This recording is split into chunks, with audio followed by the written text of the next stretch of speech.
Now. Hey, good afternoon, everybody. I'm Randall Hampton. I'm the author and illustrator of the Little Game Masters series of children's books, member of Geeks Like Us. Thanks so much for joining us today for Drawing Conclusions. I'm super excited today to be hanging out with a member of the community that's done a ton for GLU. We're super proud and happy to have him on another one of our broadcasts. Today, we're representing the Bodana Group, as well as Clinical Role right here on GLU. We have Jack Berkenstock. Jack, thanks so much for joining us. Hey, thanks for having me on, Randall. This is an absolute. It's a joy. It's a pleasure. It's an honor to be able to talk about this in an environment where people won't just smile pleasantly, nod, and walk away because they go, "Well, Jack's doing that thing again." So it's good to actually have someone who will listen and engage with what I want to pontificate upon. So, but no, seriously, thank you. It's great to be a part of the Geeks Like Us network. I now feel like one of those old Love Boat Fantasy Island stars from the 80s. You know, spin-offs, getting all the spin-offs. I'm on one, and so I guess it's Jack loves Randall, like our whatever our Joni loves Chachi might be. Sure. Hey. So, Yeah. We'll make it work. Everyone loved Happy Days, though. Absolutely. Actually holds the record for spin-off shows in TV history. I believe it. So everyone that's out there in viewer land, in Twitch land, thanks for being with us today. We're going to be talking about something that's near and dear to actually both of our hearts. We're going to be talking about the Muppets. Now, the Muppets... The Muppets have been near and dear to me ever since I was a little kid back in the 80s, in the 1980s, and watching Sesame Street at home, you know, when I came home from school or before I started school even. So I've got memories upon memories upon memories of Muppets just kind of eating away, just that have been a part of me my entire life. And Jack, I know it's the same for you. Before we get started on that, Jack, do me a favor. Tell everyone a little bit about yourself, Sure. and we'll go from there. Well, I'm Jack Berkenstock Jr. I'm a master's level therapist. I'm also the executive director and one of the founders of, as you had said, the Bodana Group. We are a 501c3 nonprofit that uses tabletop gaming for education, skill building, and therapy. So it's anything from collaborative board games to teach social skills, all the way up to using narrative role-playing for work with anxiety, depression, autism spectrum disorder. I've been in the field for about 23 years. I've worked with kids as young as 10 to adults as old as 75. And I've been a gamer and a geek pretty much as far as I can remember. My first RPG was D&D at 12. And again, I have been an absolute nerd and a geek pretty much when I discovered that the whole thing existed. And I also, like you, I absolutely adore, love, imbibe the Muppets. They are part of my DNA. Jim Henson is one of the faces on my personal Mount Rushmore. Ooh, okay. So I cannot talk enough about this, but yeah, I guess that's enough of kind of a soft intro because I know we wanted to dive in and we'd have some time for other things. So sure, yeah. Okay, well, First and foremost, give us a rough idea. There are so many people out there that have obviously been touched by the Muppets, and the Muppets have had a huge influence on probably literally billions of people around the globe. Yeah. Why are we talking to you about the Muppets? Why are we talking to me about the Muppets? Why did we bring you on to talk about the Muppets? I don't know. It's Friday. I wasn't really doing anything. No, I have not only enjoyed and loved the Muppets as a foundational teaching tool when I was a kid. It was so much exploration of different characters and personalities. It was, also when I learned later about like Jim Henson and the way that he did business and the way he really loved and respected the children that he had developed all of this rapport and interaction with. Like, he was just such an inspiring figure that, he's the kind of person that, like, you don't really see much anymore these days. Like everybody's about, prenups and contracts and agreements and who's going to break up what. And he was like, let's just do a handshake. Yeah. It's like, we're just going to go on our word. Yeah, old school business. Yep. But just truthfully, one of those gentle hearts. Yeah. But I mean, Muppets is some of my most foundational memory. Like one of the first exposures I had was the Muppet movie itself, which then kind of immediately led me to reruns of the Muppet Show, which had shown on there. And I also have a love of old vaudeville humor, which, I mean, the Muppets, that is vaudeville humor. Yeah, it was actually produced in Britain, the Muppet Show. It wasn't produced by an American company. They didn't think the idea would sell. Puppets and comedy, and Britain's like, nah, bring that over here. Really? Oh yeah, we'll take it. Yep. So there's actually a bunch of segments of like British skits and songs that were very popular over there that you won't see in American broadcasts. It's really interesting. I have a very vivid image in my head of like Monty Python meets Jim Henson, and it's just glorious. Absolutely part of the DNA of the Muppets and the way they present it. But no, it's been something that's in my life forever and ever. I can't imagine a life without some form of Muppet. Now I was a little bit older. I don't really have the Sesame Street connection to it, except for like my younger brothers and sisters. That was a little part, but for me, it was mainline Muppets, man. Sure. I fell in love. All right. I'm gonna pull up the sketch that I have started. We're gonna do a big old musical kind of group shot of everybody hanging out, having a good time. A lot of these are a lot of my favorite characters from it. There's a million other Muppets that could go in here. I really kind of stuck with the cast, a lot of the cast from the Muppet movie. At least for this image. There's even some in here there's some from the movie that aren't in here. I'm sorry. I probably offended someone and left someone out. It's like, no, where's San Eagle? Yeah, exactly. I find it quite serious, Kermit. But I'm gonna get started on this, and to get started, I'm gonna have you do the one other thing that we always do to all of our guests that come on here. You're going to a desert island. There's an indigenous people that has never had any contact with the outside world. What three pieces of geekdom are you bringing to show with them? It could be books, music, movies, video games, board games, whatever. What three things are you bringing to introduce them to show them geekdom of the rest of the world? Now will I also need to explain like why I would bring these things? Does that make it more interesting, or just name them with no explanation? You can whatever you need to do, whatever needs to happen. If you feel the need to explain yourself, that might have to happen. Well, kind of inexplicably. I mean, the first one that I would bring along, and this is probably going to be no surprise to folks that know the kind of work that we do, but I would definitely bring a role-playing game along, because I think that imagination is something that is as integral to all cultures, all peoples as music.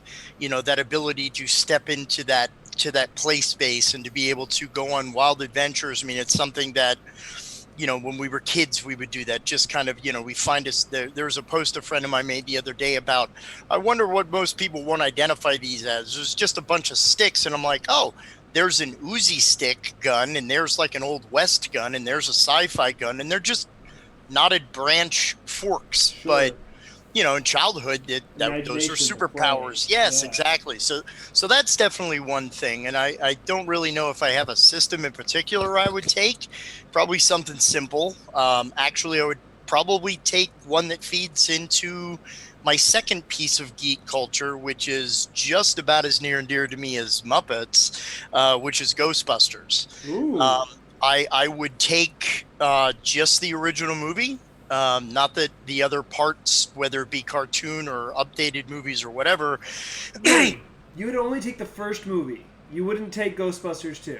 Well, I thought I was limited to like one thing, but I guess no. If we're gonna be that precise, I'm fine with it. Wait, are we setting up a few? Cowboy, how are we doing? Oh, what is I'm okay with it. I just like for me personally, like I love Ghostbusters. Don't get me wrong. The original Okay. Ghostbusters is a masterpiece. I love it. But Oh, how can you go anywhere without Vigo? He is Vigo. well, it's also You are but the buzzing of flies to him. hose him. No, but it also, also the whole, my clients have a judicial mistrangement order. That blue thing I got from her, there are great lines in two. But Ghostbusters, it's just such a perfect example of comedy. And when we talk about like that old style character driven comedy as opposed to situational comedy or just like jokes for laughs or whatever, Ghostbusters is just so perfectly done the way that it was Bill Murray as a character. Like it was that era where actors were their characters. Sure. Like you had John Wayne in a film, you pretty much had John Wayne in a film. So yeah, it just absolutely wonderful. That's another aspect. I mean, that one I even got my brand new mug here that I got from the Spirit of Halloween store, Ghostbusters. That's going to have to be another episode of Drawing Conclusions. Ghostbusters is going to have to be on here. We're going to find someone. There are tons of people I can find you. Believe you me, I have a friend that does charity work as a Ghostbuster. Like they have ectos and they drive around to raise awareness and money for autism support. Okay, and your third?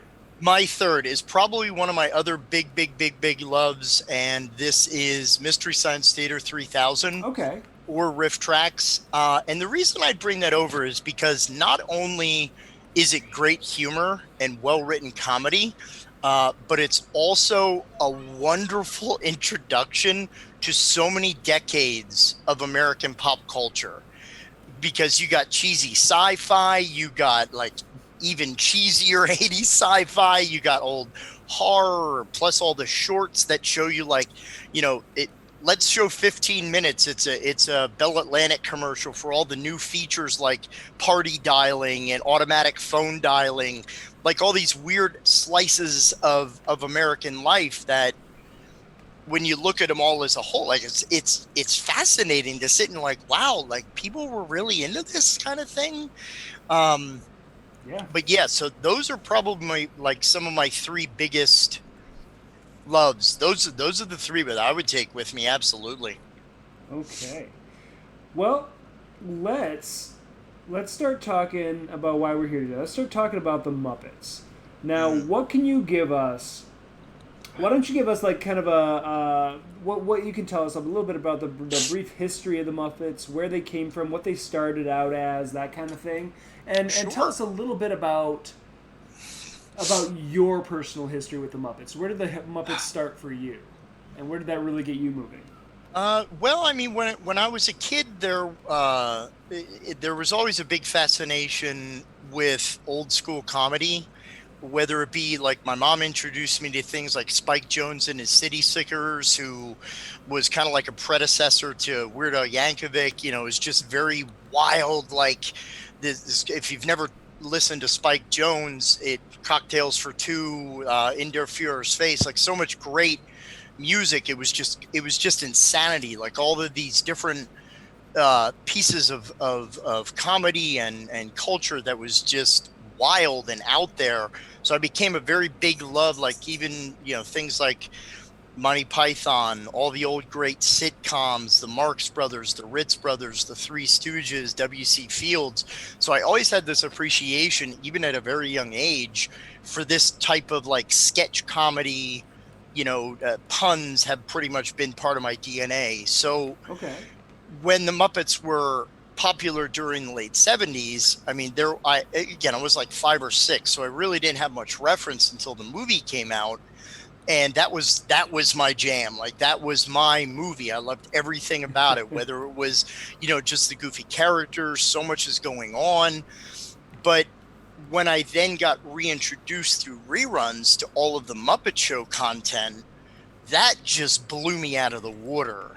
because it was, it also kind of personally connected to me in certain ways. Like Fozzie, very much when I was younger, was very representative for me because I used humor a lot when I was a kid to kind of deflect, because humor was what I knew. So if I was, being picked on or I felt excluded, I would try to use all these jokes and all this humor. And it literally was like, come on, doesn't anybody like me? Like that whole Fozzie energy of like, no, please, please, come on, sir, so there was some connection, I would say, with different characters for different aspects. And I think that's one of the big appeals of why it's so prevalent and why it's so meaningful to so many people, because you can find a connection with someone in that cast. Whether it's, I know a dude who's kind of talks like Floyd, like, hey man, how's it going, dude? Like everybody knows one person from college, or everybody knows a Janice, Oh, come on now, man. Yeah, exactly. Let me Or like, tell you something. but no, that was kind of my intro. There was the whole thing of, just the comedy that I appreciated, and just how hectic and chaotic it all was, which, moving on to later in life, Kermit is really like a spirit animal, because, working in human services for as long as I have, there's that kind of hectic, chaotic nature of everything of, wow, there's like all these, people doing this wonderful work, and sometimes it's like down to the wire getting everything together. So just that, Kermit is passionate, Kermit is frustrated, Kermit has heart. I mean, that's what initially kind of drew me to it. Now, history-wise, Kermit originally started out as kind of a side character on a show called Sam and Friends. That was like an early morning children's TV program. And a lot of the early Muppet work was like Jim Henson doing like commercials for coffee companies and stuff like that. And, he early kind of developed that very frenetic, hectic style. And then later, he would often talk about a lot of the original intent of the Muppets wasn't really directed at children. It was for the child and the adult.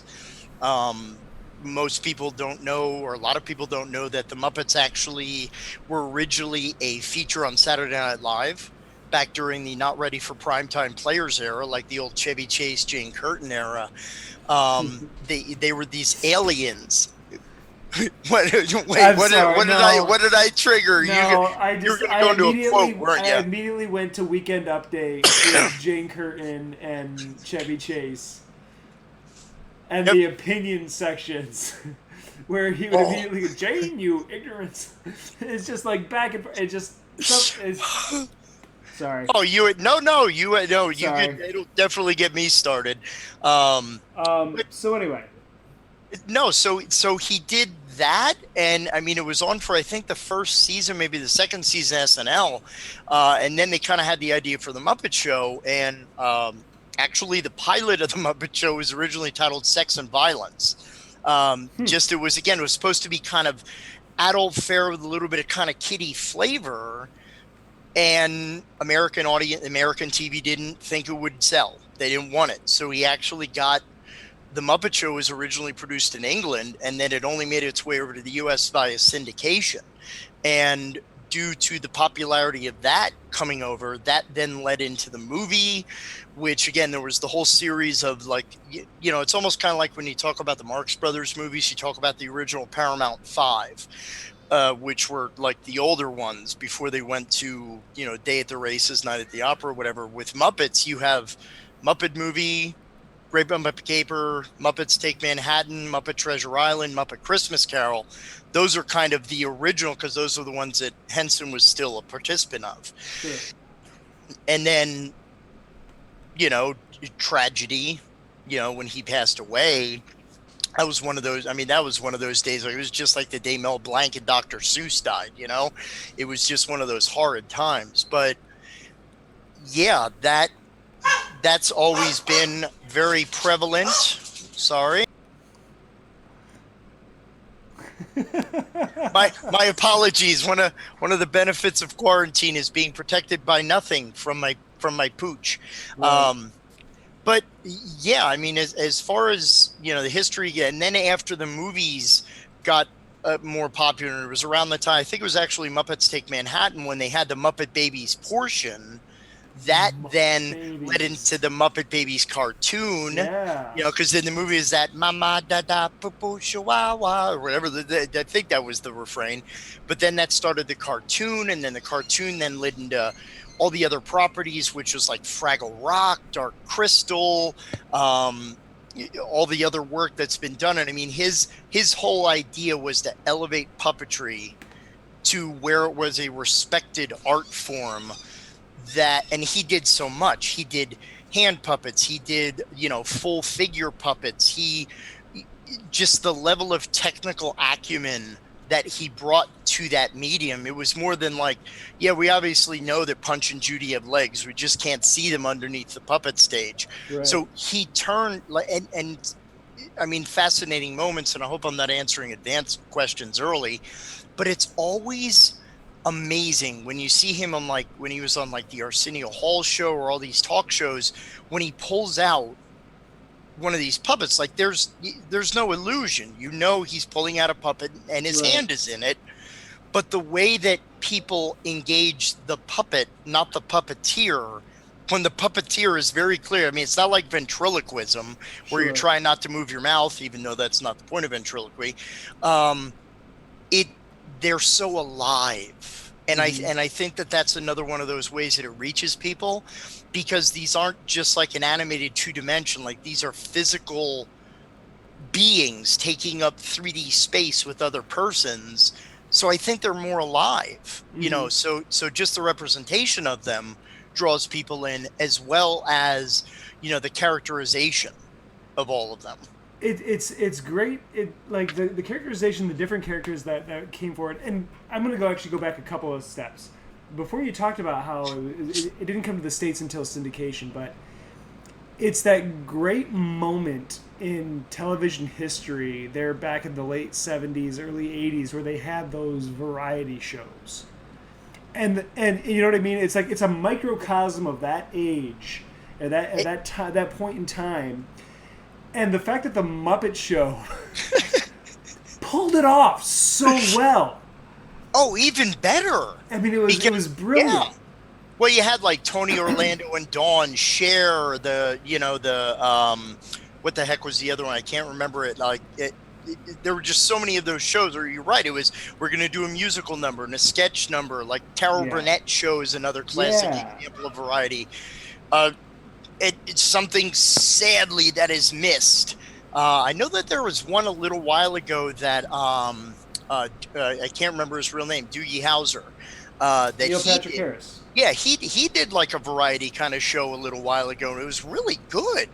But it, unfortunately, it kind of didn't last. But I think, especially with the Muppet Show also having modern musical acts, they had Alice Cooper, they had I think it was Gene Krupa was on there. They also had Blondie. That's a hilarious moment with Blondie at the time not having yet recognized some substance abuse issues.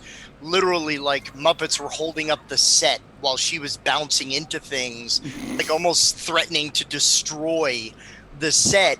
Just chaos. But everyone was on the Muppet Show, including one of Jim Henson's special Edgar Bergen and Charlie McCarthy, one of his inspirations to go into puppetry. And actually, I believe that the Muppet movie was Edgar Bergen's last appearance. But it's amazing how the Muppets, everybody in pop culture, everyone that that was in the public eye, all these actors, these performers, they wanted to be a part of it. Oh, yeah. They that was at that time, that was hitting a pinnacle of, if you were anybody, you were asked to be on the Muppet Show. Yeah. And it was even because they had you had all those musicians and stuff like that. Mark Hamill was on around the release of Star Wars, but then you also had, there were opera singers and I don't want to use the phrase legitimate performers, but you know what I mean? Classical, high culture, classical right? Performers, sure. And but they were just as prone to get into the silliness. Oh yeah. And it was just a great shared experience. No, you're right. I mean, because even the Muppet movie, and this is kind of before we were talking about the updated Muppet movie, like just the ensemble cast of who's in. I mean, the Muppet movie: Steve Martin, Mel Brooks, Richard Pryor, Madeline Kahn, Telly Savalas, Yep. like all of these. People are like, really? Like, now, of course, on the other hand, you got to go, who? And I'm like, oh, really? I gotta explain who James Coburn is? Come on. No, it's but what's great is that when they did the newer Muppet movie, it was really the same thing. They had Yeah. all the actors from today's generation that people recognized, like I'm gonna forget everybody's name, but Jim from The Office. Yes. Krasinski. Okay. Yes. That's his name. He was on. People like that, like people that were that grew up with the Muppets when they were young. They got into the business. And they're like, what they're doing a Muppet movie? Yes, I have to be a part of it. Oh, absolutely. Jason Segel. All the people like Yep. I think when it came out, that was at the height of like How I Met Your Mother and all that. So Yep. he was doing well.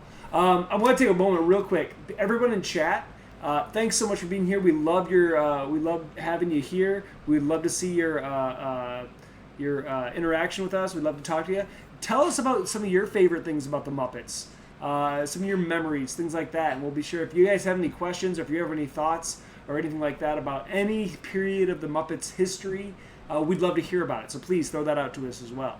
Yeah, absolutely. I want to talk a little bit about the Muppets going from, hey, Skyman, how you doing? From like a prime time, for adults kind of thing, to the sketch show, moving into public broadcasting, and moving into like the educational sphere of it with Sesame Street, and where that came from, and how that grew into an empire of educating children through public access. Well, I mean, not only the public access sphere, but if you look at, I mean, it was kind of like they had their own late night wars at the time, because you had Mr. Rogers, who was a staple, and you had a ton of other folks like Captain No and his Magical Lark, and you had, at least in my region, it's called the Land of Hatchie Malachi. Like there were tons of public access shows, but one of the kind of cool fascinations is they were all local fare. It was like if you're towards my area, you know who Pete McTee and Fox 43, like, these are recognizable names regionally. It was kind of like, Count de Ghoul and all of the horror hosts.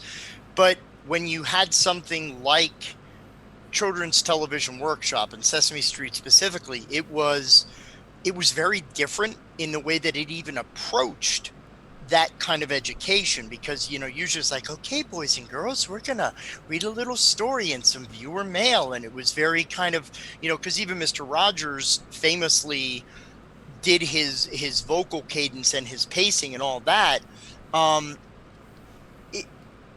The way that he did his lines was, okay, children learn best when this is the amount of information that is delivered to them during a certain time period, and how it's paced and presented is how they're going to accept it to be able to respond. And it just seemed that Sesame Street was like the punk rock act, where they're like doing their Sid Vicious version of Frank's My Way, you know what I mean? Where just, you have these little quick, crazy bits that are very hectic and very chaotic. And it just got kind of loony. But then you also, I mean, one of the other things that I think was very real to a lot of kids is like when we talked about like the death of Mr. Hooper, that was an immense moment. And it was all through Big Bird's exploration of, well, where did Mr. Hooper go? Like, well, what do you mean he's not coming back? Like, it was a very deep, resonant moment. Sure. And I mean, as with any kind of situation, there's always detraction. You can't talk about that with kids on television. I mean, we don't know what our kids are watching.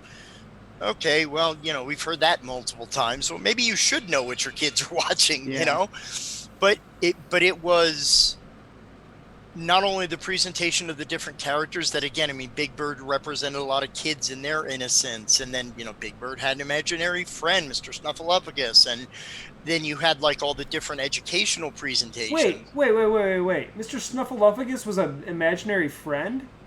At first he was. I was gonna say, I'm like, I Yeah. always remembered Snuffy being there. Well, hey, in MST3K, they have the infamous Mike versus Joel wars. Maybe there is, no, he's real, no, he's imaginary. But yes, Mr. Snuffleupagus was I originally do an not imaginary friend. remember that. Do you remember Barkley, the weird paper mache fur dog that was on Yeah, Sesame Street? yeah. Yeah, yeah.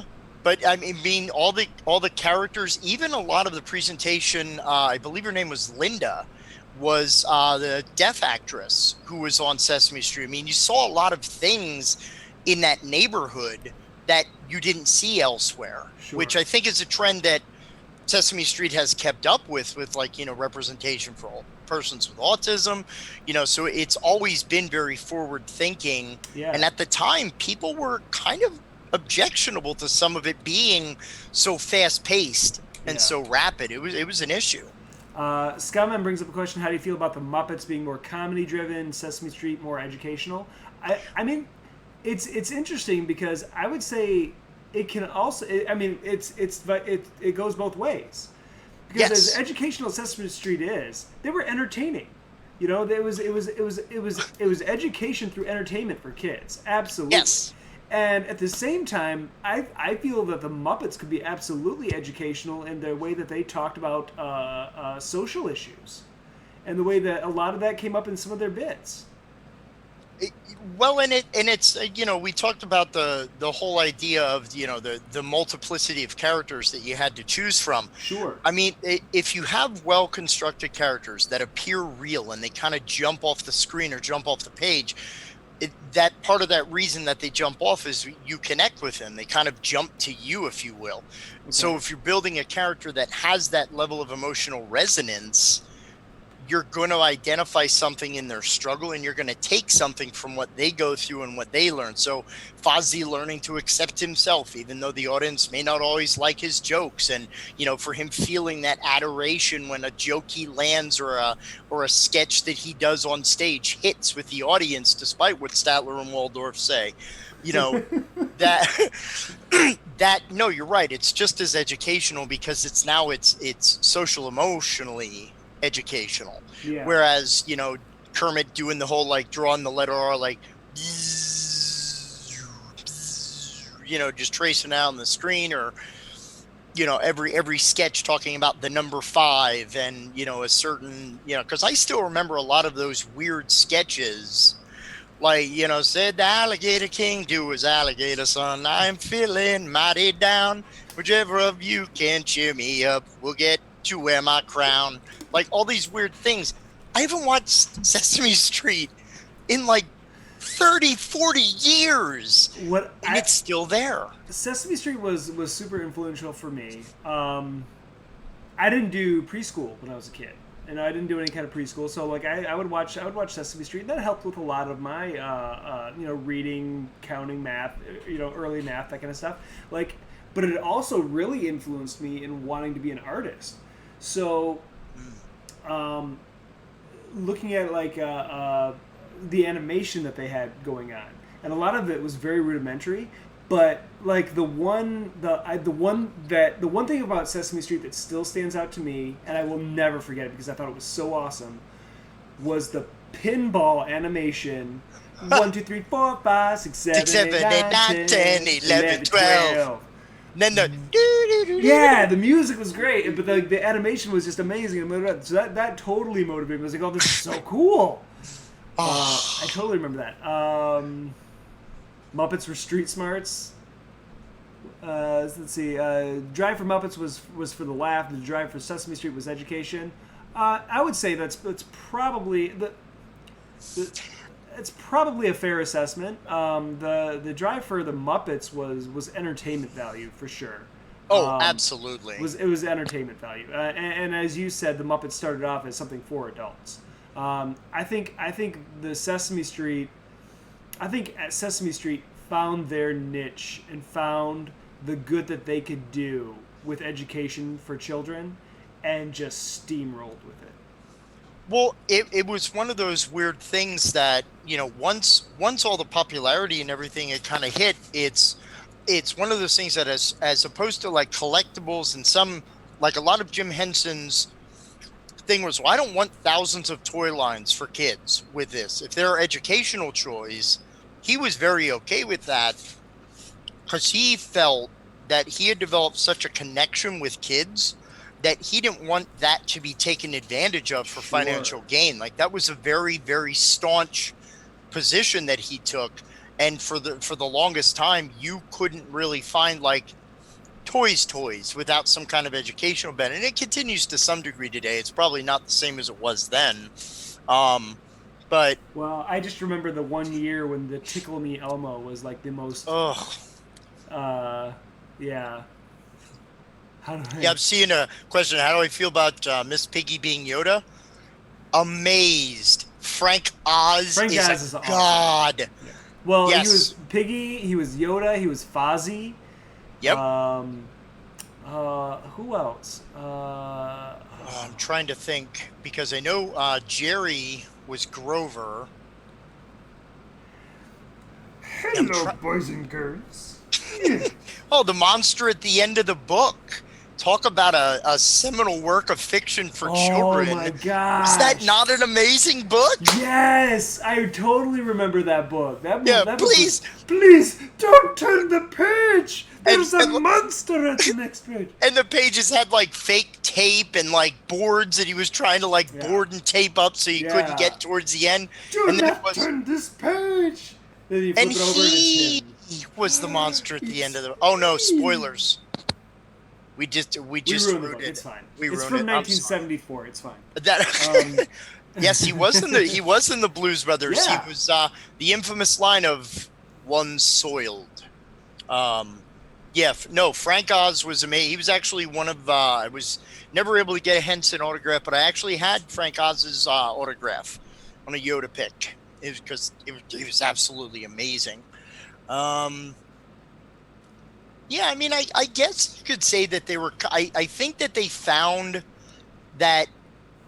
Yeah, there was because if you notice, not many characters. Because that's an interesting topic, isn't it? The whole idea of the crossover phenomenon. How typically Kermit, he was the only daywalker at that the only time. Muppet that went on to Sesame Street. Yeah, he lived on Sesame Street. He was also in the Muppet Show. Now you had like guest appearances because Big Bird was in the Muppet movie. Sure. Where it's like, hey, where are you going? Can we give you a ride? And he's like, I'm on my way to make a break in, television. Well, good luck. So, yeah, that's always interesting that, because I guess it was almost kind of like Jim's way to kind of keep his characterization in both, although his favorite Muppet to portray was Rolf. Oh, really? Yeah. It was his favorite to play because of he was very sensitive and very accessible. For a number of years after Jim Henson's passing, no one portrayed Rolf for a number of years out of respect to the character. Huh. Until everybody felt, okay, it's been enough time. We can let that pass. But yeah, for a while there was like a moratorium, no Rolf, because that was Jim's favorite to play. That's interesting. I didn't realize that. I remember, everyone always associates Jim Henson with Kermit. Yeah. Obviously, that's the first one. That's the big one. That's the one that really probably resonates the most with all of us. But yeah, I never even really actually realized that or thought about that Rolf was also one of his. Wow, that's interesting. Yeah, it was. I mean, Kermit's voice and Jim Henson's voice are pretty. I mean, they're pretty much one and the same. Because I'm also very fascinated with voice actors in general. Oh, really? So I stole the West Wing joke. Scottman's telling me that they also made a joke about Kermit was the only daywalker. I remember that. I remember that episode of The West Wing. By the way, in the climate that we have, everybody should watch The West Wing just to make you a better person. Because The West Wing, if you have any kind of interest in politics at all or what's happening in our country, it's not a show that points at you and says you're wrong for believing this. It points at you and says you're wrong for not being involved and for not knowing about what you're talking about. That's what that show is about, and I love it. And Wag the Dog is a phenomenal movie. I remember that movie. Also, yeah. yes. But I remember that episode of West Wing because the president's secretary was so disappointed. The Muppets came to the White House and Kermit wasn't there, and I was so disappointed. Wag the Dog is not a West Wing movie. No, Wag the Dog was a different movie. It had was it Dustin Hoffman? Dustin Hoffman and was it Gene Hackman? I believe it might have been Gene Hackman. It's been a while since I've seen it, but yeah, I remember that. It was a good movie. Yep. That was a good movie. Yes. Yeah, basically it was, hey, let's stage a war to throw attention off of, something else the government's doing that is untoward. Yeah. But anyway, yeah, no, that was a great movie. West Wing was great though because there was that association, and the woman was like, "Oh, I was just hoping that Kermit would be here." It's like, actually, Kermit's a Muppet, not part of Sesame Street. And you're like, well, back in the day. Yeah. Back in the day, it was always, "Hi ho, Kermit the Frog here, reporting for blah blah blah blah blah." And he had his little trench coat on. Yes, and the hat. he did it with a little press card in it. Press card in his hat, and he'd have the microphone. Yeah, we're here to report on the race between the tortoise and the hare. So you would do like the whole fairy tale land reporting and yeah. But then on the Muppet Show they had the strange orange like anchorman guy. And now it is time for a Muppet News Flash. Yeah. Oh god. Yeah, that I it's a shame that because they tried so many different iterations. We were talking about this earlier about to bring that entertainment phase back after the Muppet Show, because they had Muppets Tonight, which introduced Pepe, the King Brown, okay, and Clifford, your homie made a foamy. But then that only lasted for a couple of years. Then they tried the Muppets Office-style comedy, which I was not a fan of. We talked about this. It was an interesting experiment, which I don't know if it didn't succeed on its own merits, or it didn't succeed because people have like a certain picture of what the Muppets should be. Because we haven't even talked about like other types of Muppets like Fraggles and stuff like that. But here's my thing. It's like, if you're gonna do a Muppet Show, it should be the Muppet Show.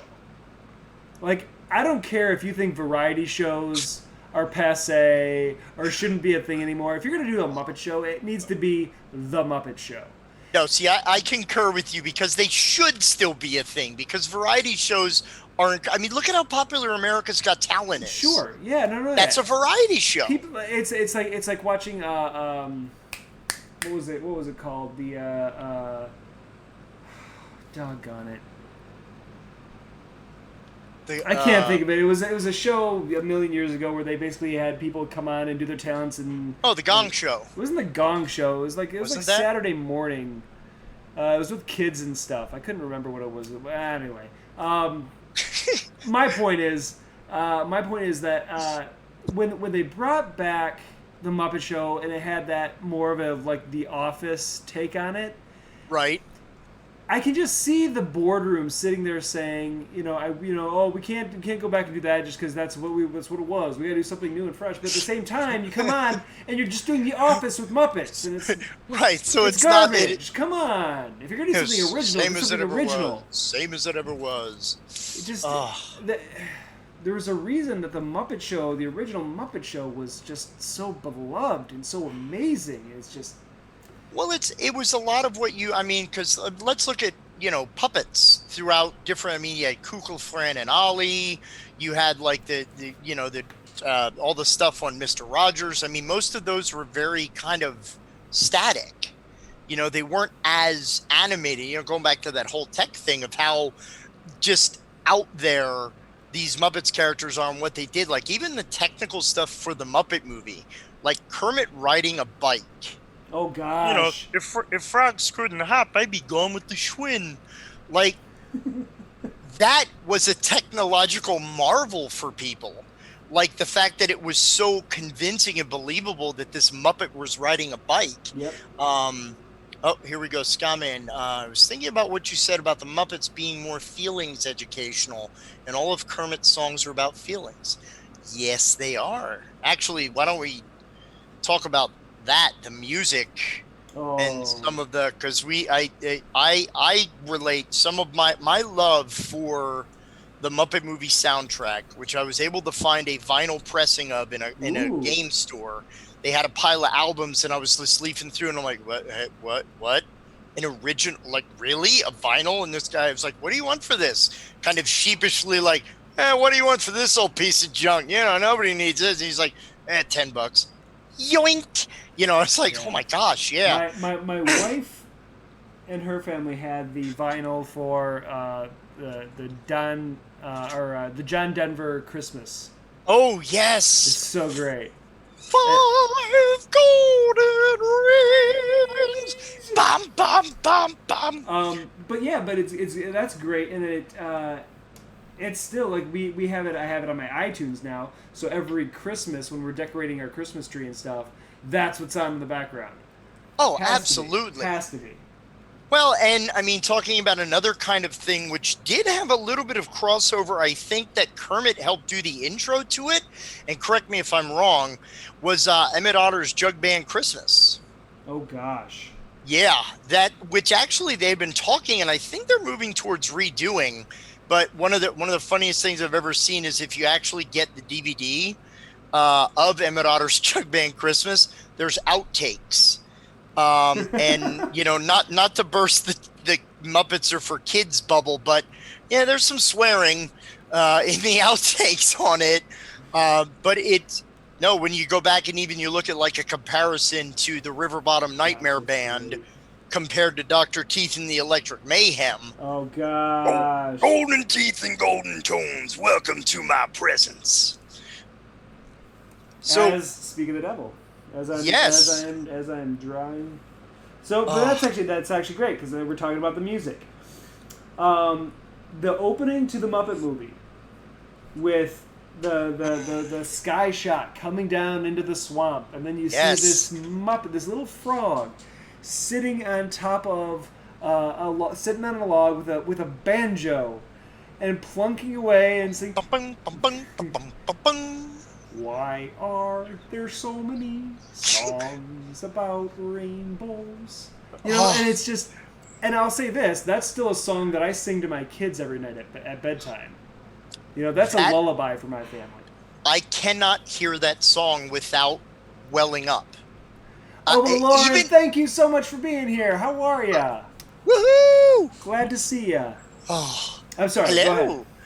It's one of those things that it's, because I even like there's actually a Me First and the Gimme Gimmes rendition of Rainbow Connection, which is absolutely, like, I love punk covers of stuff, but no, I don't know what it is, whether it's I was introduced to it when I was so young, and that was like the first thing that would, because realize that when Kermit's blink, blink, blink, like on that log, Jim Henson's in a tank underwater, right, working Kermit while this is happening. Like, it's just so amazing that we see this believable world. It's just so it's hilarious because you come in there and then all of a sudden here comes Dom DeLuise rowing in. Yep, and Arnie the alligator. Arnie the alligator. Yep. What's going on here? Here, take kid, my kid. You got talent. Take my card. You can make millions of people happy. Millions of people happy. It's okay. Who knows? You get your tongue fixed. Who knows? This is okay. This is like a little theme that I think is amazing and for when it was and for what it was. Like, how many people looked at this movie, saw this movie, in the very beginning, the whole point was he was going to go to Hollywood and try and make other people happy. Yeah. You know? And along the way he realizes, you know, he's got to find himself first. He has to find out who he is first.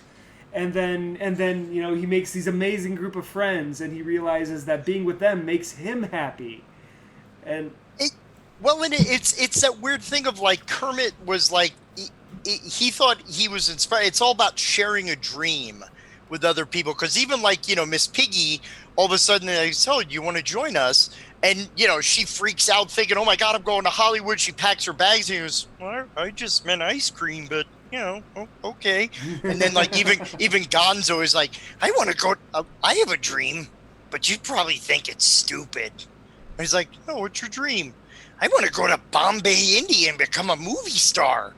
"Well, most people go to Hollywood to do that, Gonzo." "Yeah, if you want to do it the easy way." Like just the weird characters.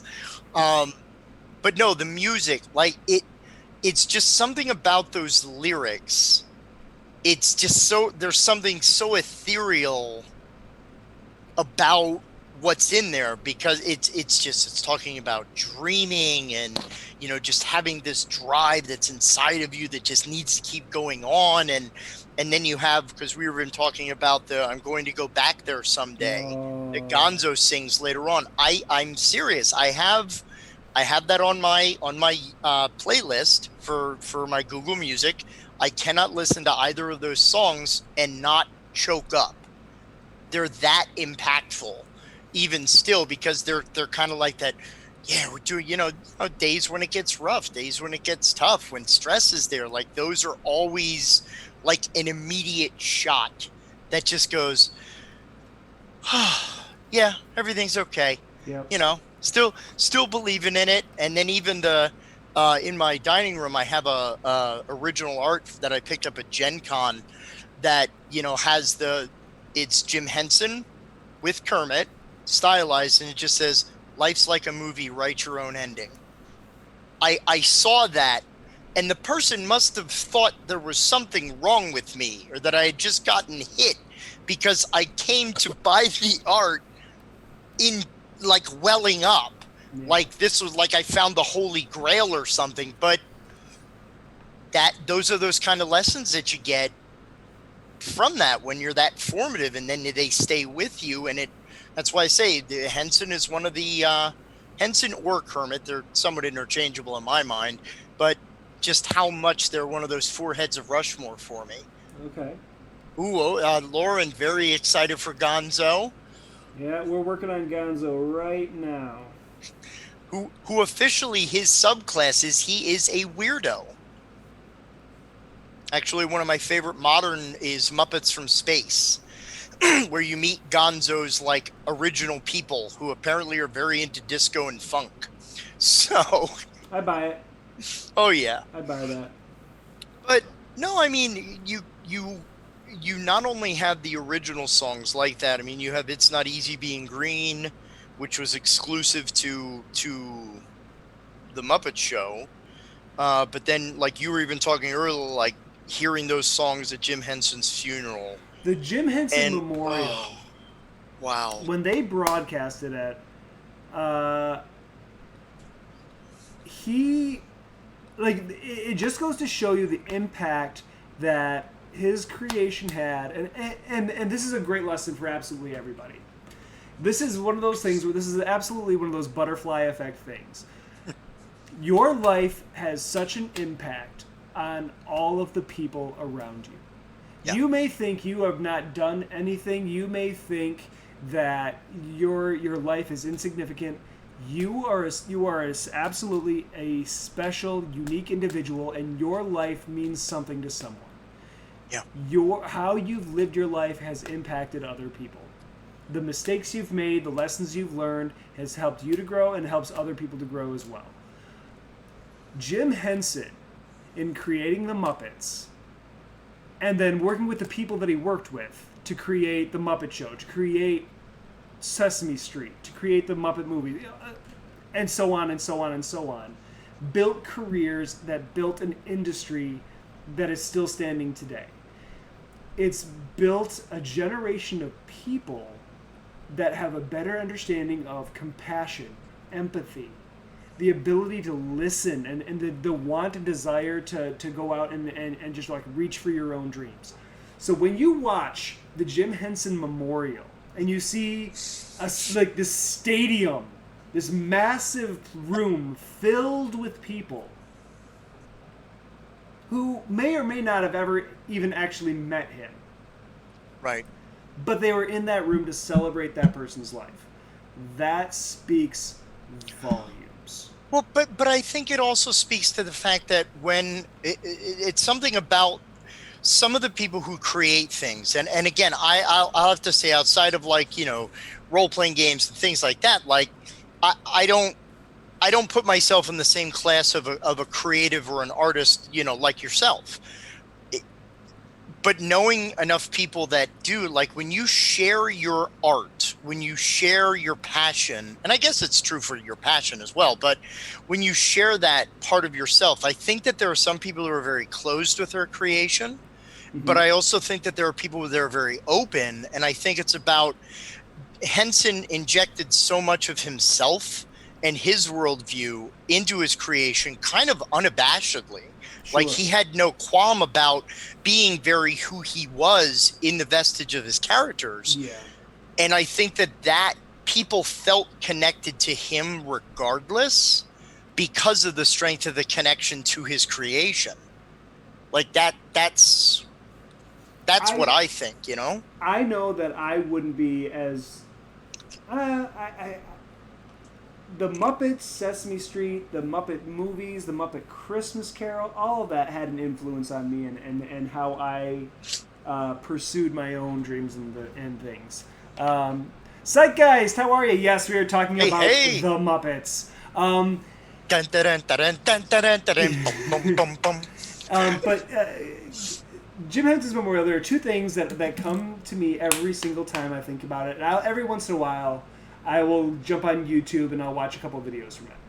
The Big Bird singing "It's Not Easy Being Green," and then looking up at the sky and saying "Thank you, Kermit," brings me to tears every time. Yep. That's just it's a very powerful moment. The other thing that I always remember is when you have the huge group of voice actors and puppeteers that went up on stage and sang the songs that really meant something, that really touched Jim's life. You know, the ones that are his favorite songs, you know? And it's so great because, you know, they get up there and this soft, gentle, lilting tune starts playing, and then all of a sudden, and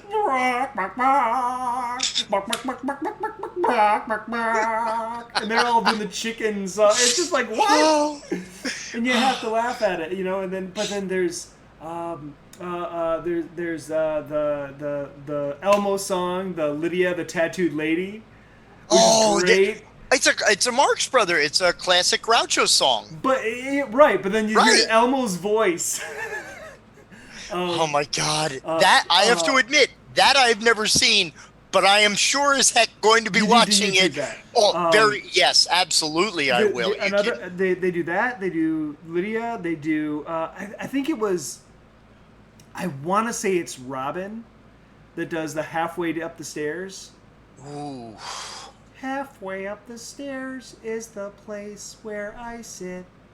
There really is no other place quite like it. It's not at the bottom, it's not at the top. Halfway up the stairs is the place where I stop. You know, it's like little ones like that. You know what I mean? It's like the little ones like that. They do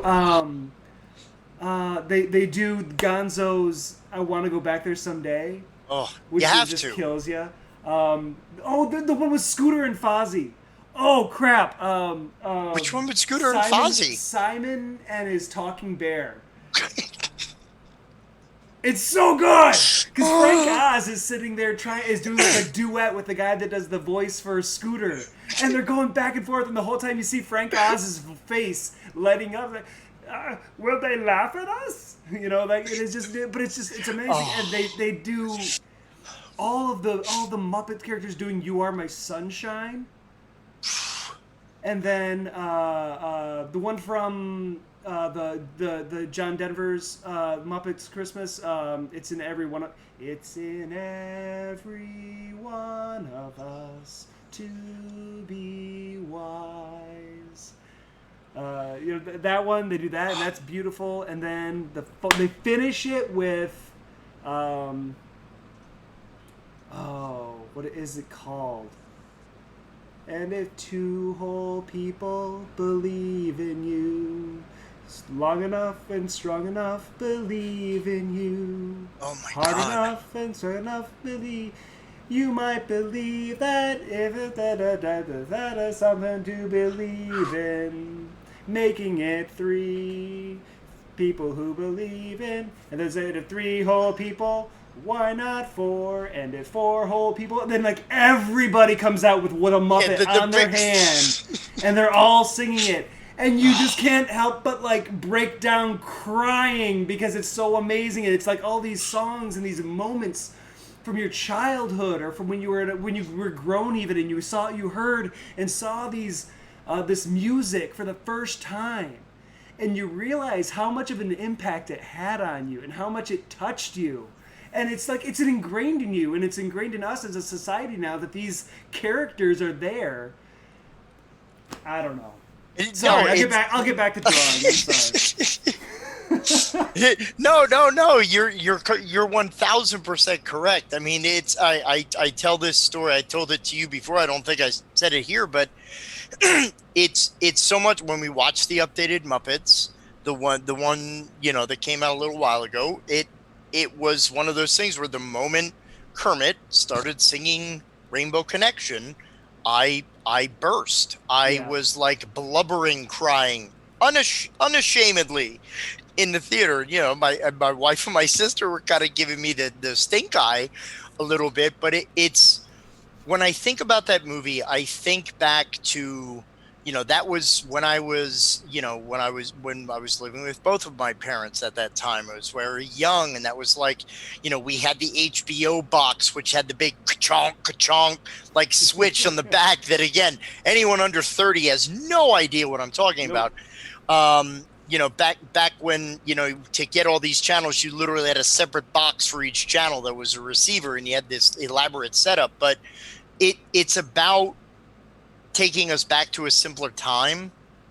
So, I mean, that's one of the powers of nostalgia, right? It's less about the material in most cases, but it's about what the material meant then and what it still continues to evoke in us.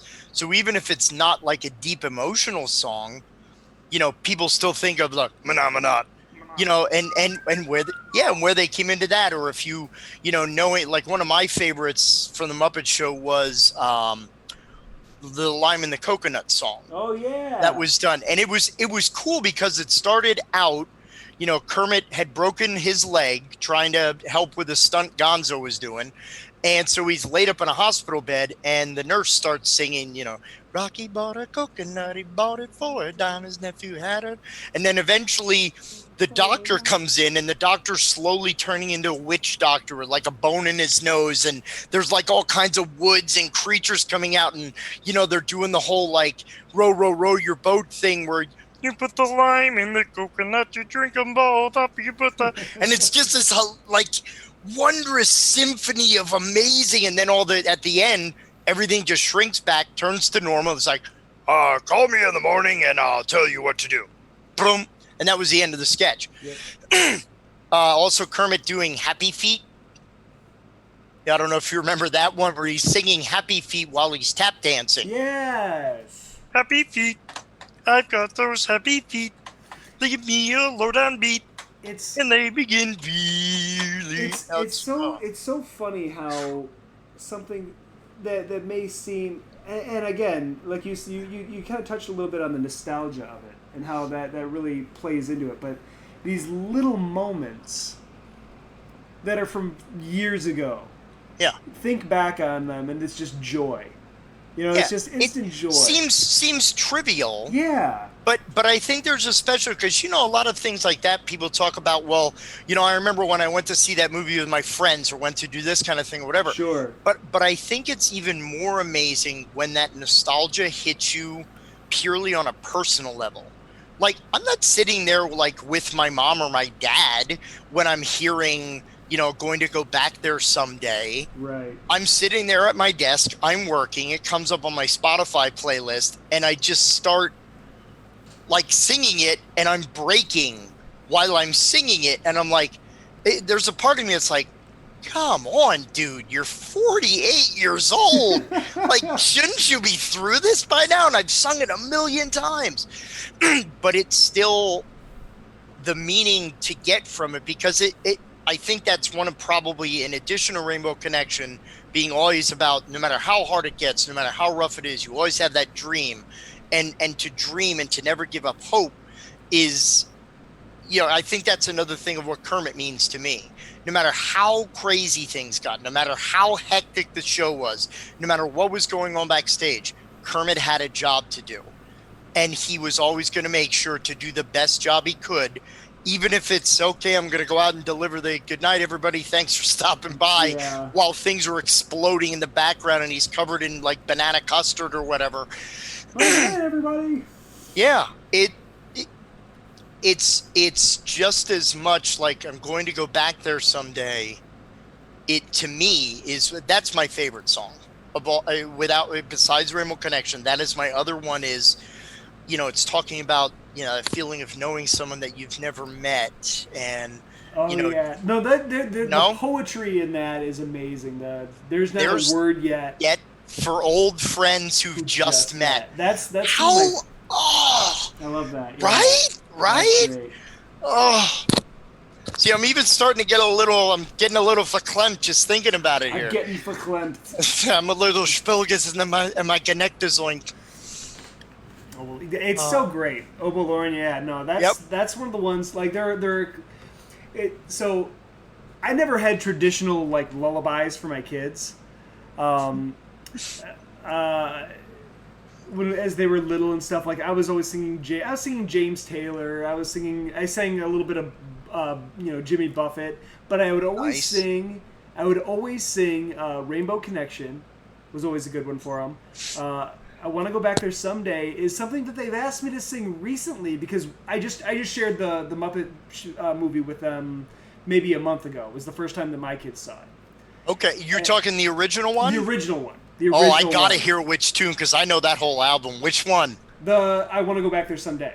Okay. They want me to, like, my youngest and my middle child want me to sing that to them at night now when I go to put them down. And so it's just like one of those things where it's like, it's amazing, because that's the generational thing that's going on to the next. Like, when I was a kid and I heard it, I loved it. As an adult, I still adore it. And now my kids love it. So being able to put my kids in front of the TV and let them watch Sesame Street is a joy in itself. Right. The lessons that it teaches, the diversity that it shows. Oh, absolutely. The acceptance, the empathy that it helps to teach. The idea of building a community based on kindness and understanding. Those are all values that we all need, and that I'm so glad that, apart from my wife and I being able to teach my kids that, I can still count on Sesame Street to do that. Yeah. You know what I mean? Absolutely. So that's great. But the fact that I can go back to the movies, and the Muppet movie that was meant for adults, but my kids, it was meant for adults. Well, look at. I'm sorry. Go ahead. No, I'm sorry. Go ahead. But I can still put my kids in front of it, and they can still love every minute of it. Well, even like Rolf, when he's doing his, you can't live with them, you can't live without them. Like, and he's just, sometimes I come home from work, take myself for a walk, have a couple of beers, and go to sleep. Like, just the fact that that's like, he's like, I can't stay away from women. That's my motto. Yeah, but I can't do that. Neither can I. That's my trouble. Like, it's just these weird interchanges. The writing is so good. It's brilliant. It's like, I get home, I take myself for a walk. Rolf, tadpoles don't have feet. Sorry about that. Okay, 1, 2, 3. Dun, dun, dun. Then he like breaks it down. But even the Dr. Teeth song outside of the church. Yeah. Like, that is such a funky jam, but no, every song from that, and it is good that these things continue as they are. Like, even because I think you and I were even talking about the whole adult thing oh yeah, there we go. Yeah, I'm no Heifetz, but I get by. Thank you, Lauren. That's such a great thing. But like even some of the little jokes that you may not notice, like and again, listen Oh no. carefully to Go, Janice. going back, Oh, and listening to it now as an adult, like I'm like, oh, I yeah. didn't catch that when I was little. Oh my goodness. Oh my God, how did the Hayes office let that joke in there? But no, in the one movie where they're talking about, like their plan to rescue the diamond from the thieves, The caper, and the Muppet caper. yeah, the Great Muppet Caper, and it's one of those like everybody's like harumph harumph harumph, and they're all just talking in the din, and then all of a sudden everything closes and it's quiet, and Janice goes, I mean, look, Mom, it's my life, and if I want to walk around naked, and then she just like looks around at everybody's like, okay, and then in the other one it's like, I don't care how much money you offer me, or no matter how much the photos are artistic. And like, but that was in Muppets Take Manhattan. It's these weird moments where you're like, what don't we know about what's going on? But it's kids don't pick up on that. No.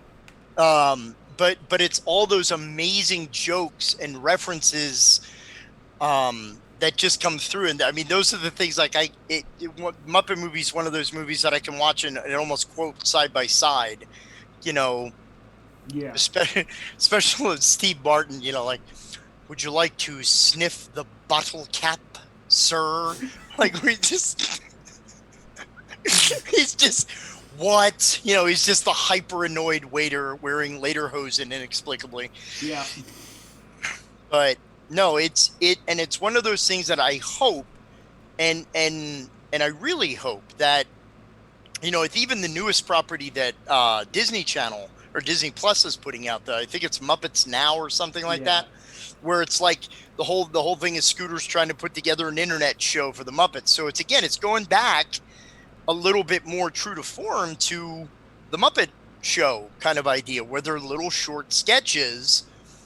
And, it's Miss Piggy always does one that's supposed to be called Lifestyle, but they always intentionally leave the LE off, so she gets mad because they call it Lifestyle with Miss Piggy. Yep. But it's just like in her and Linda Cardellini, like, are going back and forth. So it's still bringing new people in, but it just continues to resurface. It's one of those pop culture things. And it's amazing when you look at different aspects of pop culture that survive and thrive. I mean, look at Peanuts. Charlie Brown came out in 1950, was the first printed Peanuts strip. It still continues. It morphs. It changes. Now, is that the product of the people who were inspired so much by that property and the love of that property that continue and evolve it? Or is there something more primal in it and what it says to people? Because, I mean, the characters are fairly one-dimensional in Peanuts, but it exists. Muppets, there's an extreme level of, there are references, like, how many people know that Dr. Teeth is based on Dr. John? Or how many know that it's Floyd Pepper? Or that actually Janice was originally designed to be kind of a non-specific gender. She was actually designed after Mick Jagger, believe it or not. Okay. Body-wise, which makes sense if you look at Janice's physical form, right? But it's just interesting how a lot of those cultural pinnings, people don't know those as we go through. Sure. But still they live on and they inspire new people. So I've always been fascinated about pop culture that refuses to go away. Yeah. No, I've it's a testament to what the Muppets are, in that even today you can go back and look at the older installments and the older iterations, and still find inspiration and still find. You'll obviously find that original spark of creativity and enthusiasm that in remakes and in new derivatives can be lost. It can be. It can Yeah, be. you're right. The originals, they just still build this. I don't even know how to describe it. It's this feeling of magic and this feeling of originality that just never goes away. As many Muppets movies as we've seen, it's still there. You Right. Well, know? but I think that speaks to, well, I don't know what it speaks to exactly, but I mean, think about it, that you had trendsetters, like they were doing this and they were innovating. People like, I mean, the whole thing about the Muppet Show not getting landed with an American company, so they're kind of like, man, we know we got something good and we're going to do this. And so, and like that passion and that fire driving that process of just, and again, we want it to be what we want it to be, because we believe that, yes, there is room for this type of entertainment. And I think that that's one of the biggest things that drives it, really, is it's that level of passion that plays through, because they knew that I think that they knew that they were doing something that wasn't just revolutionary to be revolutionary, because that's another weird thing about, sometimes if you try too hard to be unique, you're just the same as the rest. Mm-hmm. So, that recreating doesn't always work. But, I still remember there was a nice little, there's a little song that Rolf sang in the Muppet Show, was, I've never harmed an onion, so why did they make me cry? And all it was a series of puns. Like, once I saw radish dressing, my face got once I saw salad dressing, my face got radish, my oh my, but I've never harmed an onion, so why should they make me cry? And it was just this weird pun. And I think back to, obviously, all the different episodes that I watched and how much puns still stick with me to this day. And no, it was truly magical, because it was something unique. And I will always watch a Muppets anything, no matter what form it takes. I'm okay with the new iterations of the Muppets coming to be, and I'm okay with them trying to maybe breathe a little bit of life back into it. Do you feel, is there any sadness in you watching the newer versions? No. I can honestly say no, like, because I think, looking back through it, watching the original Muppet Show in the late 70s, then watching Muppets Tonight, which was early 90s, because like Garth Brooks was on that, and like a bunch, folks at the time there. I don't even remember that. I don't remember Muppets Tonight.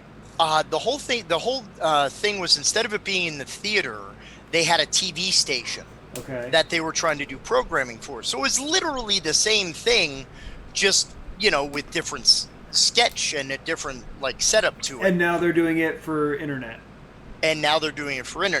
So it is a recycling, and I won't say that I'm saddened. Okay. Because that opens up an entirely different conversation between you, me, and the and the sphere out there. That I do believe, to some degrees, humor is different than the humor that I love. Okay. Like, I believe very much in character-driven humor. I believe very much that a character and what they're about, like, it should be more than just gags. And I think that a lot of there is character-driven comedy, like Being There is a Peter Sellers movie that was done in like 1980, and it's all about him being Chance the gardener, who's literally this guy who's lived in this house doing gardening for decades, and all of a sudden the guy who lived there and owned the place died, and they're like, well, get the heck out of here, we're not paying you to be his gardener. We're like, we don't care. And he goes out and accidentally becomes like a political attaché, giving advice, and all he's doing is spinning stuff he heard on TV. But that character, because of who they were and how well Sellers played it, drove the comedy of this situation. So it was a very heady comedy. Mm-hmm. The character of Kermit, and knowing his level of frustration, there is a part of me that misses, like, we'll get out of here, like kind of crazy Kermit, and because in the latest Muppets one that you're not tremendously a fan of, where he's like, he introduces his new girlfriend, and the kind of little aside that Kermit says, I got a type. Yeah, right. And it's like, I gotta think. okay, yeah. So, okay, all right. It's a little cringeworthy. It It's a little is. It cringy. is. So there is a bit of. Can we just run some old vaudeville style jokes? But then on the other part Yeah. of my hand, I'm like, yeah, but that's also a lot of like Benny Hill stuff. And Lord help if I advocate for Benny Hill being played anywhere. Right. But you know what I mean? I'm not advocating for even for some of the style or material that was used in the past, because obviously there was a time and a place for that, and whether or not that time and the place for that was even right. Looking at it from today's lenses, through today's Yes. lenses, I'm not suggesting that. What I'm suggesting is, and this kind of comes to me with the idea, and I love and I will give anything Muppets a chance. I absolutely will. But looking at things that were from my past being brought out anew and trying to, I don't know if it's the corporations trying to introduce it to a new generation, or if it's just them trying to take what they knew worked back then and finding a way to make it work now. So looking at live action versions of Aladdin and The Lion King and Beauty and the Beast and The Little Mermaid and Cinderella, those cartoons were good for a reason. Yes, You know, they were. and they were wonderful in what they were. I immediately have a hard time giving the new live action ones a benefit of the doubt, because it feels cheap, and it feels like they're taking my childhood and trying to repackage it and just make more money off of it. I don't. There's a part of me that doesn't want to see that happen to the Muppets. There's a big part of me who's right there in the tent next to you. Like, and that's why I said earlier, if you're gonna remake a Muppets show, make it the Muppets show. You know, the style. You can use new pop culture acts, new actors. You know, because you can't have Bob Hope on there anymore. But Right. you know what I'm saying? People aren't gonna know who you're talking about, baby. But I mean, my point is, there was a reason it was good. There's a reason it worked, and I've not tried Muppets Now yet, so I'll have to check it out. It's not bad. Well, here's a quick question though, just to interject with a real quick question. So with the Muppets Office thing, Yeah. because while I enjoyed the approach of, okay, it's a workplace comedy, let's see where it goes, what I really loved were the show bits. Okay. Because I think I agree with you that original flavor of let's do a variety show version of it again. Let's have like Justin Timberlake come on and be silly. You know what I mean? This is what bothered me about it. It was like they were trying to take the Muppets and shoehorn them into a show that was basically 30 Rock meets The Office. That's exactly what it was. And yeah. If I want to watch The Office, I'll watch The Office, because The Office was brilliant for what it did. If I want to watch 30 Rock, I'll watch 30 Rock, because the 30 Rock was brilliant for what it did. Right. Taking those two ideas and slapping the Muppets in it hurt my soul. It made me so sad. I just didn't appreciate it. It was like, I love these characters, and there were moments that I enjoyed, but for the whole film, I was just like, no. This isn't what the Muppets is. This is not correct. No, I definitely can confer. I mean, there's something that, like, thinking old school, there was something amazing watching Gene Krupa have a drum solo battle with Animal. Because I knew fully well, even as a child, Animal's not playing drums. Who would not want to see Animal playing drums with David Grohl? Sold. Right? I'm first in line. Right. That would be amazing. To get, or I mean, you could have Bruno Mars on to play with Rolf. Yes. That'd be great. Or he'd be better with Dr. Teeth. But So we need to write up a treatment to say, hey, House of Mouse, we got some plans for you. I mean, it's just you can go back to that old vaudeville, and you can have the acts come on and do what they're good at.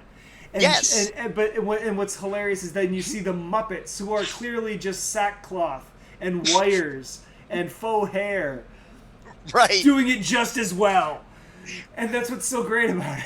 Well, no, well, go back and look. There's an episode where David Carradine, who was doing Kung Fu at the time, he was talking about like meditation and how the light comes out of your feet. And he's teaching Animal how to meditate to control his anger. And when he says about light coming out of your feet, like Animal's Muppet eyes shooting wide open, like looking and checking his feet, I still roll every time I see that. But yeah, I mean, different time, different comedy. But I think that there's a part of me that would be lying if I didn't say that I don't miss that quaintness of it. Sure. And if that would not be a good thing to reinvigorate. There's absolutely a little bit of nostalgia that always wants to see the Muppets come back and be just as great and grand as they once were. I think it's all about who the showrunners are and who's up there helming it. I think it could happen again, and I would love to see it. It could. But I'm not gonna necessarily hold my breath. We're just about out of time here, so I told you.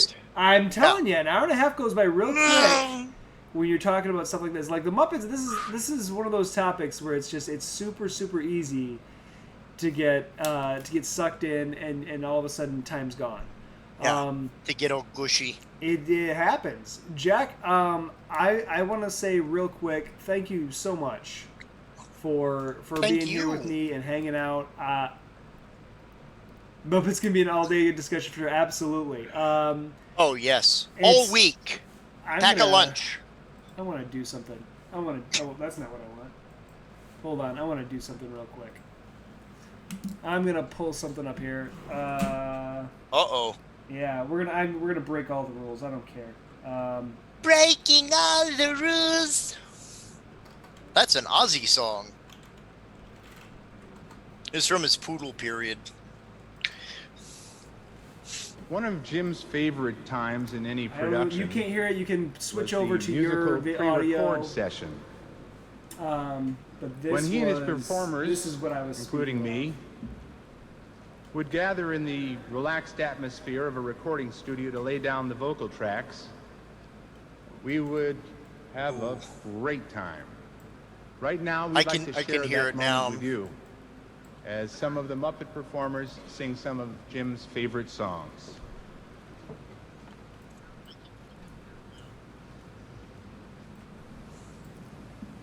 And this is the moment that absolutely floors me every time. We're gonna show this for just a couple of seconds because it's absolute. This was the memorial, and this was the actors coming up.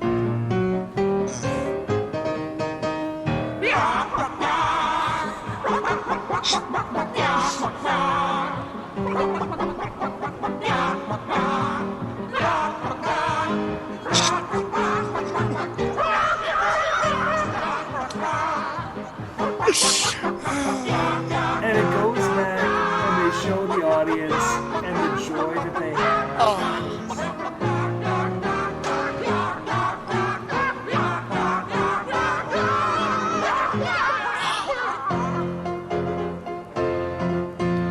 Lydia, oh Lydia, say have you met Lydia? Oh Lydia, the tattooed lady. She has eyes that folks adore so, and adore so, even more so. Lydia, oh Lydia, the encyclopedia. Oh Lydia, the queen of tattoos. On her back is the battle of Waterloo. Beside it, the wreck of the Hesperus too. And proudly above with the red, white, and blue. You can learn a lot from Lydia. La la la, la la la. La la la, la la la. La la la, la la la. La la la. This is amazing because it speaks so much to the Lydia, talent oh Lydia, as say well have you met Lydia? of these Oh amazing Lydia, actors. them all. incredible. She once swept an admiral clear off his feet. The ships on her hips made his heart skip a beat. And now the old boy's in command of the fleet. For he went and married Lydia. La la la, la la la, la la la, la la la. This is the one. I don't know if this is Robin or what, but I loved it. It's in every Oh no, this isn't it. This is a different one. This is from the John Denver. To be wise, find your heart, open up both your eyes. We can all know everything without ever knowing why. It's in every one of us, I and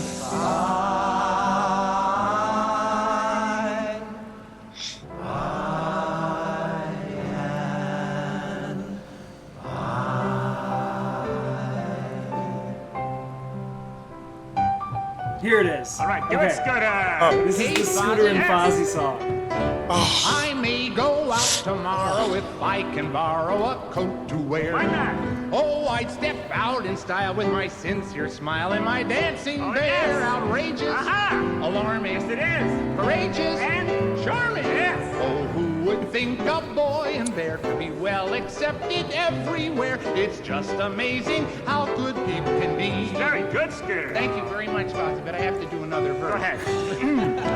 Seen at the nicest places where well-fed faces all stop to stare. Uh-huh. Making the grandest entrances, Simon Smith and his dancing bear. They'll love us, won't they? Sure. They feed us, don't they? Maybe who would think a boy and bear could be well accepted It's just everywhere? joy. It's just amazing how fair people can be. Tell them like it is, Foz. It's a 15-minute long thing. We're not gonna do the whole thing. But anyway, it's just too good. Like, go find it if you have never seen it before. Go find it. Go watch it. It's glorious. It's amazing, and it makes you feel like a kid again. Jack, please. That is wrong- probably the highest honor that I can, Sorry. that you just termed it, Jim. Oh my gosh, that. Oh, I'm sorry. Oh my lord, I cut it short. I know we'd all just sit there and we'd watch it and we'd enjoy it and love it, but I gotta give people after me a chance to get out of here too. Jack, thank you so much for coming and hanging out with me today. I really appreciate it. Tell everybody in the interwebs where they can find you. Well, you can check us out at www.thebodonagroup.org, BODHANA. You can also find us on Facebook, The Bodana Group, also at The Bodana Group on Twitter. Please, everyone who is out and about, remember October 9th through the 11th is our grand annual Save Against Fear convention, which is 100% virtual this year. We are going to again be offering our continuing ed trainings in therapeutic gaming, as well as a ton of great content. One of our faves is Dr. Sarah Lynn Bowman, Shauna Germain, Miss Dixie Cochran, and Kate Bullock, all on a wonderful panel about consent in gaming. So that is just one of the amazing superstars that's going to be there this year. So please head to our main website, like I said, www.thebodonagroup.org to find out more information, get your tickets, and join us for great games, great fun, while supporting missions and vision of the Bodana Group. Fantastic. Jack, Wow. thanks again. For anyone out there... You. Oh, no, not at all. Anyone out there that doesn't know me, my name is Randall Hampton. I'm the author and illustrator of the Little Game Master series of books. Book 2 is now available. It's here. I have copies in my hand. They are ready to go out. If you did not get on the Kickstarter, if you weren't a backer, and if you haven't pre-ordered a copy already, you can go on to my website, www.randallhamptonart.com. You can pick up a copy there. I also have the first book in the series is available for purchase as well. And that's really what I'm about right now. So I want to say thank you absolutely to everyone who came and hung out with us today. It's been an absolute joy to spend some time with you and to talk about something that obviously means so much to Jack and I. Thanks for being here. Thanks for spending your time with us. I hope you all have an absolutely wonderful weekend. Be safe, be healthy, take care of each other. Make sure you love one another, and always try and be a little bit better each and every day. Jack, again, thank you so much for being here. No, thank you so much, Randall, for having me on. It was a joy, and hey, I'll see everyone this coming Monday on Clinical Role. Oh yeah, As I resume my duties as Baron Valdus. Yes. Yeah, everyone, stay tuned. We have Retronathon coming up a little bit later, and yeah, Clinical Role will be back on Monday. So everyone, have a wonderful weekend. I'll talk to you soon. Bye.